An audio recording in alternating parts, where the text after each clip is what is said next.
న్యూస్కు స్వాగతం. ముందుగా హెడ్లైన్స్. ప్రాణ ప్రతిష్ఠ వేళ భావోద్వేగానికి లోనవుతున్న ఆడియో సందేశంలో ప్రధాని మోదీ. సంక్రాంతి ఎఫెక్ట్. హైదరాబాద్ విజయవాడ రహదారిపై ట్రాఫిక్ జామ్, ఖాళీ అవుతున్న నగరం. కాళేశ్వరాన్ని పట్టుకొని ఎందుకు పాకులాడుతున్నారు? రైతాంగాన్ని కాపాడాలన్న పోచారం శ్రీనివాసరెడ్డి. ప్రతిపక్షాలను తిట్టేవారికే వైసీపీలో ప్రాధాన్యత ఉంటుంది. పెనమాలూరు టికెట్ తనకెందుకు ఇవ్వలేదో పార్టీ పెద్దలే చెప్పాలన్న పార్థసారథి. తిరుమలలో మరోసారి డ్రోన్ కలకలం, అదుపులో 2 భక్తులు. భారీ లాభాల్లో ముగిసిన మార్కెట్. 847 పాయింట్లు పెరిగిన సెన్సెక్స్, 247 పాయింట్లు లాభపడ్డ నిఫ్టీ. దేశమంతా రామజపంతో మునిగిపోతుంది. అయోధ్యలో శ్రీరాముడి ప్రాణప్రతిష్ఠకు ఇంకా 11 రోజుల సమయం ఉంది. ఈ నేపథ్యంలో ఇవాళ ప్రధాని మోదీ ఓ ఆడియో సందేశాన్ని రిలీజ్ చేశారు. 11 రోజుల పాటు ధార్మిక వేడుకలను నిర్వహించనున్నట్లు చెప్పారు. జీవితంలో తొలిసారి భావోద్వేగానికి లోనవుతున్నట్లు చెప్పిన ఆయన ప్రజలు తనను ఆశీర్వదించాలని కోరారు. श्री राम ने काफी समय बिताया था और आज मेरे लिए एक सुखद संयोग ये भी है कि आज स्वामी विवेकानंद जी की जन्म जयंती है। ये स्वामी विवेकानंद जी तो थे जिन्होंने हजारों वर्षों से आक्रांतित भारत की आत्मा को झकझोरा था। आज वही आत्मविश्वास भव्य राम मंदिर के रूप में हमारी पहचान बनकर सबके सामने है। ఆంధ్రప్రదేశ్లో అత్యంత ఘనంగా జరుపుకునే సంక్రాంతి పండుగను కుటుంబ సభ్యులతో జరుపుకునేందుకు వెళ్తున్న వారితో హైదరాబాద్ విజయవాడ జాతీయ రహదారి కిక్కిరిసిపోయింది. వందలాది వాహనాలు ఒక్కసారి రోడ్డెక్కడంతో ట్రాఫిక్ నత్తనడకన సాగుతుంది. యాదాద్రి భువనగిరి జిల్లాలోని పతంగి టోల్ ప్లాజా వద్ద వాహనాలు కిలోమీటర్ల మేర బారులు తీరాయి. అయితే 95% వాహనాలకు ఫాస్టాగ్ పూర్తి కావడంతో టోల్ ప్లాజా వద్ద వాహనాల కదలికలో వేగం పుంజుకుంది. మరోవైపు ట్రాఫిక్ను వీలైనంత వేగంగా క్లియర్ చేసేందుకు టోల్ ప్లాజాలోని 10 గేట్లను ఎత్తారు. సాధారణ రోజుల్లో ఈ టోల్ ప్లాజా మీదుగా రోజుకు 30,000 వరకు వెళ్లే వాహనాల సంఖ్య సంక్రాంతి రోజుల్లో 60 నుంచి 70,000 వరకు ఉంటుందని టోల్ ప్లాజా అధికారులు తెలిపారు. ఏపీ వాసులు పెద్ద ఎత్తున తమ ఊళ్లకు వెళ్తుండటంతో హైదరాబాద్ రోడ్లు నిర్మానుష్యంగా కనిపిస్తున్నాయి. నగరంలో ట్రాఫిక్ జామ్లు కనిపించడం లేదు. ప్రతి కూడలిలో వాహనాలు సాఫీగా సాగిపోతున్నాయి.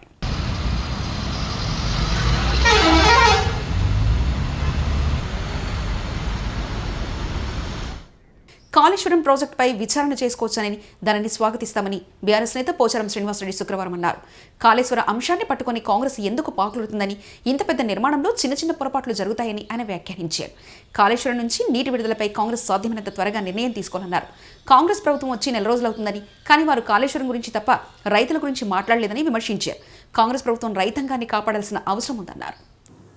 ఈరోజు నీళ్లు వదిలిపెట్టకుండా, నిర్ణయాలు తీసుకోకుండా పొలాలన్నీ పడవ పెట్టారు. ఏం కోపం ఇది? దేనికోసం? రైతుల మీద కోపమా? ఎవరి మీద కోపం ఇది? ఉంటే మా మీద కోపం ఉండదు, చూద్దాం. జుడిషియల్ ఎంక్వైరీ అయిపోతే ఎవరి మీద తప్పుందో తేలుతారు, శిక్షించబడతారు. కానీ రైతాంగాన్ని కాపాడండి. ముందుగా రైతులు నీళ్ళు ఇవ్వండి. రైతులు పంట పండిస్తారు. యాసంగి టైం అయిపోతా ఉంది. ఇప్పుడే కొన్ని ప్రాంతాల్లో నాట్లు కూడా అయిపోయినాయి. దయచేసి ఇప్పటికైనా తొందరలో నిర్ణయం తీసుకొని ఏ ప్రాజెక్టుకి ఎంత నీళ్ళు ఉన్నాయో మీకు తెలుసు. మా దగ్గర రికార్డు మీ దగ్గర ఉంటే అధికారులు చెప్తారు. ఆ రికార్డు ప్రకారంగా నీటిని నిల్వను దృష్టి పెట్టుకొని ఆయకట్టుకు నీరు విడుదల చేయండి. పుష్కలంగా పంట పండిస్తారు. రెండో పంట కూడా వండుతుంది. తాను ఎవరిని తిట్టలేనని, దుర్భాషలేనని ఉద్దేశంతోనే తనను వైసీపీకి దూరం చేశారని ఆ పార్టీ ఎమ్మెల్యే పార్థసారథి అన్నారు. 25 ఏళ్ల నుంచి తనకు పెనుమాలూరు నియోజకవర్గం ప్రజలతో అనుబంధం ఉందని చెప్పారు. ప్రతిపక్షాలను తిట్టేవారికి వైసీపీలో ప్రాధాన్యత ఉందని విమర్శించారు. తనకు మంత్రి పదవి వస్తుందని భావించానని తెలిపారు. పార్టీ కోసం తాను ఎంతో చేశానని, పార్టీ ఆఫీస్ కోసం ఎంతో విలువైన తన భూమిని కూడా ఇచ్చానని చెప్పారు. పెనుమాలూరు నియోజకవర్గ ప్రజలు తన అనుచరులతో చర్చించి భవిష్యత్తు కార్యాచరణ ప్రకటిస్తానని తెలిపారు. జిల్లాలో మిగిలిన నాయకుల కంటే ఎక్కువగా పార్టీ కోసం పనిచేశానని పార్థసారథి చెప్పారు. పెనుమాలూరు నుంచి కాకుండా గన్నవరం నుంచి తనను ఎందుకు పోటీ చేయించాలనుకున్నారని ఆయన ప్రశ్నించారు.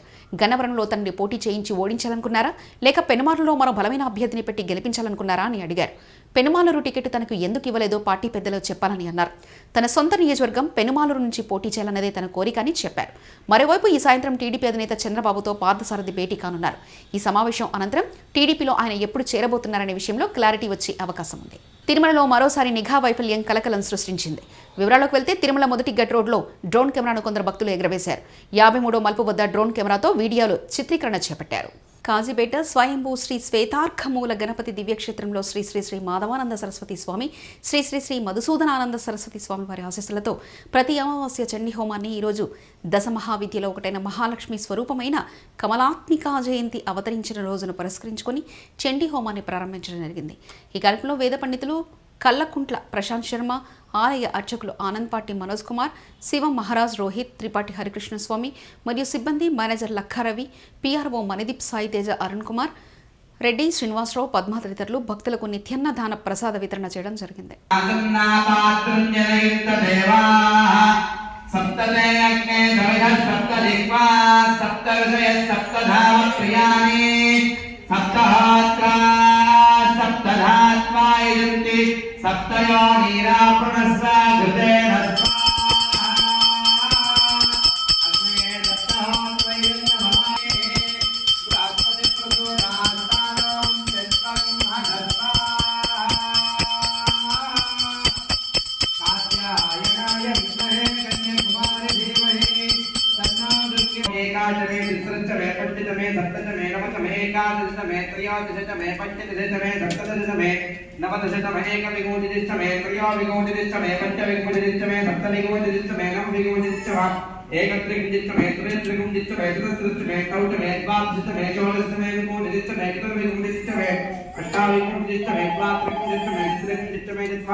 శివాని జూనియర్ కళాశాల ఆధ్వర్యంలో ఫేర్వెల్ పార్టీ ఘనంగా నిర్వహించారు. హనుమకొండ చింతగట్టు క్యాంప్లోని ఎన్టీఆర్ గార్డెన్స్ లో నిర్వహించిన ఈ కార్యక్రమంలో జబర్దస్త్ టీం, క్రిస్మస్ సినిమా ఆర్టిస్టులు పాల్గొని విద్యార్థులను ఊరూతలిగించారు.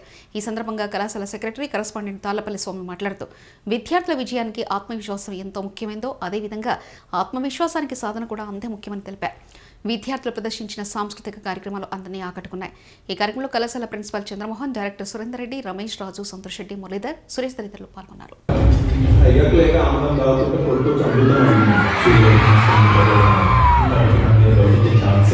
జబర్దస్త్ టీముతో పాటు కిస్మత్ సినిమాకు సంబంధించిన డైరెక్టర్స్, హీరోలను కూడా మేము వాళ్ళని ఆహ్వానించడం జరిగింది. వాళ్ళు కూడా రావడం జరిగింది. వాళ్ళ యొక్క సినిమా గురించి కూడా వాళ్ళు ప్రమోషన్ చేసుకోవడం జరిగింది. దీనితో పాటుగా ముఖ్యంగా ఈ యొక్క ఫెస్టులో మాకు పిల్లలకు సంబంధించిన వాళ్ళ భవిష్యత్తుకు సంబంధించి శివాని ఎడ్యుకేషనల్ ఇన్స్టిట్యూషన్స్ కరస్పాండెంట్ స్వామి గారు వారికి అమూల్యమైన సలహాలను ఇవ్వడం జరిగింది. భవిష్యత్తులో మనము సమయాన్ని సద్వినియోగం చేసుకుంటూ క్రమశిక్షణతో, పట్టుదలతో ఉన్నత శిఖరాలను చేరుకోవాలంటే కష్టపడి చదవాలి.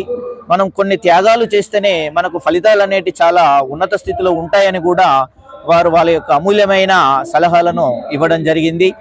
ఈ కార్యక్రమంలో సారుతో పాటు శివాని కళాశాల యాజమాన్య మిత్రులు మరియు అధ్యాపక మిత్రులు మరియు గౌరవనీయులైన తల్లిదండ్రులు కూడా ఇందులో పాల్గొనడం జరిగింది. ఈ కార్యక్రమం అనేది ప్రతి ఏటా కూడా మేము ఇదే విధంగా జరుపుకోవడం జరుగుతుంది. వికాస్ మాస్టర్ జీ పాఠశాలలో ముందస్తు సంక్రాంతి సంబరాలు నిరాడంబరంగా నిర్వహించారు. గురువారం హనుమకొండారెడ్డి కాలనీలోని పాఠశాల ప్రాంగణంలో ఏర్పాటు చేసిన ముందస్తు సంక్రాంతి సంబరాల్లో విద్యార్థులు ఉత్సాహంగా పాల్గొన్నారు. ఈ సందర్భంగా పాఠశాల ప్రిన్సిపల్ రాగివాణి మాట్లాడుతూ సంక్రాంతి పండుగ రోజున సూర్యుడు మకర రాశిలో ప్రవేశించి మకర సంక్రమణం జరుగుతుందని, మన పండుగలు ప్రకృతిని ఆరాధించే విధంగా ఉంటాయన్నారు. సంస్కృతి సాంప్రదాయాలు ముందు తరాలకు తెలపాలనే ఉద్దేశంతో ఇలాంటి కార్యక్రమాలు చేపడుతున్నామన్నారు. కార్యక్రమంలో vice principal Sridevi, administrative officer Kakkarla Nagaraju, S Rajitha, Anusha, Swathi, Veerahanuman తదితరులు పాల్గొన్నారు.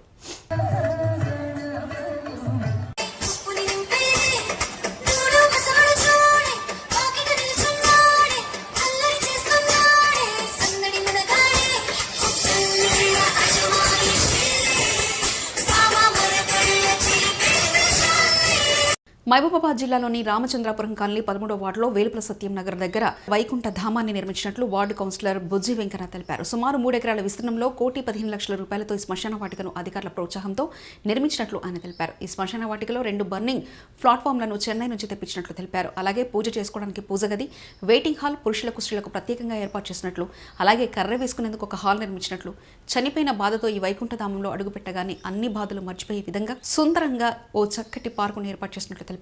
ఇటు వైకుంఠధామాన్ని మున్సిపాలిటీ ప్రజలు వినియోగించుకోవాలని బుజ్జి వెంకన్న వార్డు కౌన్సిలర్ తెలిపారు.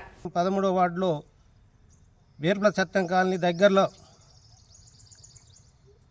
కష్టపడి ఎన్నో కోట్లు ఎంతో సంపాదించిన చనిపోయిన రోజు ఎక్కడ ఎటు తీసుకెళ్ళాలి, ఎక్కడ దానం చేయాలని ప్రజలు ఎంతో ఇబ్బంది పడ్డ దాన్ని అర్థం చేసుకొని కూడా దాన్ని దృష్టిలో పెట్టుకొని గతంలో ఈ ప్రాంతంలో ఎంతోమంది పాలించిన కనీసానికి ఇంత గవర్నమెంట్ భూమి ఉన్నా కానీ ఎవరు కూడా తన సొంతానికి ఉపయోగించుకొని కబ్జాలు చేసుకొని ఇష్టరాజ్యంగా అమ్ముకొని మరి ఎంతో లబ్ధి పొంది ఇవాళ ఒక్కొక్కరు ఫామ్ హౌస్ కట్టుకొని ఇండ్లు నివాసిస్తున్నారు.